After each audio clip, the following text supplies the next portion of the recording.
शून्य प्रकृति को नहीं चला रहा है। प्रकृति स्वतः चलती है।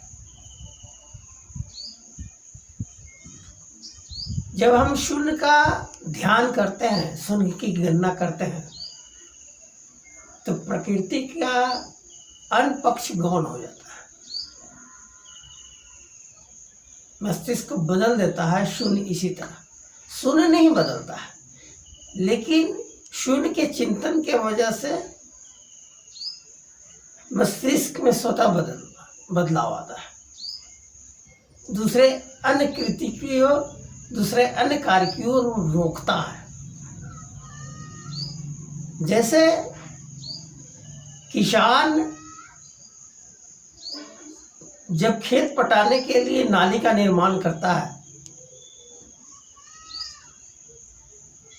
तो पानी गुरुत्वाकर्षण के प्रभाव में स्वतः बहता है।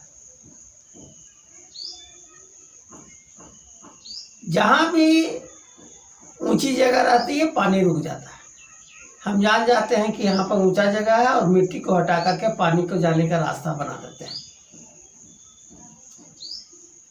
पानी का स्वाभाविक गति है वो, गुरुत्वाकर्षण के अनुसार चलना, बढ़ना। उसी तरह जो शून्य है, जो आकाश है, वह शून्य है, वो निष्क्रिय है, लेकिन उसकी निष्क्रियता भी अपने आप में सक्रियता की भावना पैदा कर देती है। जब हम गणना करते हैं, तो साधक को लगने लगता है कि शून्य बदल रहा है। शून्य नहीं बदलता है, कभी भी नहीं बदलता। शून्य हमेशा निष्क्रिय है, लेकिन शून्य के आकर्षण के वजह से, शून्य के प्रति जो हमारा आकर्षण है, उस आकर्षण के वजह से मस्तिष्क में बदलाव आता है, सकारात्मक बदलाव आता है। हम बढ़ते जाते हैं और शून्य हमारा मार्गदर्शन करते रहता है। आमतौर पर मस्तिष्क प्राकृतिक घटनाओं के प्रति, वातावरण के प्रति, परिस्थिति के प्रति बंधा हुआ रहता है, और एक साधक के लिए उसी प्राकृतिक वातावरण, उसी वातावरण में, उसी परिस्थिति के अनुकूल वातावरण में शून्य को अपना मार्गदर्शन बना करके शून्य की गणना करके रहता है। और जितना जरूरत होती है, जितना परिस्थिति डिमांड करता है, उस परिस्थिति के हिसाब से स्वयं को बदलता रहता है। यह एक महत्वपूर्ण तथ्य है। इसलिए हर हालत में आकाश को महत्वपूर्ण बिंदु मानने की जरूरत है। और आकाश को महत्वपूर्ण बिंदु तब मानेंगे जब महत्वाकांक्षा में आकाश हमारा प्रधान विषय बनेगा, भोग प्रधान विषय बनेगा, आकाश विचार का विषय बिंदु बनेगा। संकल्प हमारा आकाश की गणना करना हो, हमारी स्मृति, मन और बुद्धि में आकाश प्रधान विषय हो, और इस प्रधान विषय को रूप में स्वीकार करने पर ही हमारा मस्तिष्क में बदलाव आएगा। और अंततः मस्तिष्क जब शून्य का आदी हो जाता है, तो उसके लिए प्रयास नहीं करना पड़ता। मस्तिष्क एक विराम अनुभव करता है, और एक गाइडलाइन तैयार होती है शून्य की वजह से, जो हमेशा साधक को, प्रयासरत व्यक्ति को हमेशा गाइड करते रहता है।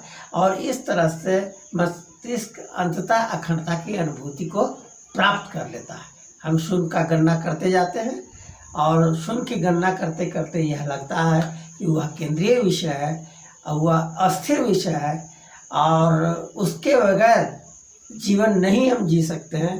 प्रकृति जितना जरूरी है अनुभूति के लिए, उतना ही जरूरी शून्य है। अगर शून्य नहीं है तो प्राकृतिक अनुभूति भी नहीं होगी, और प्रकृति नहीं है तो शून्य को शून्य का होने का एहसास नहीं होगा।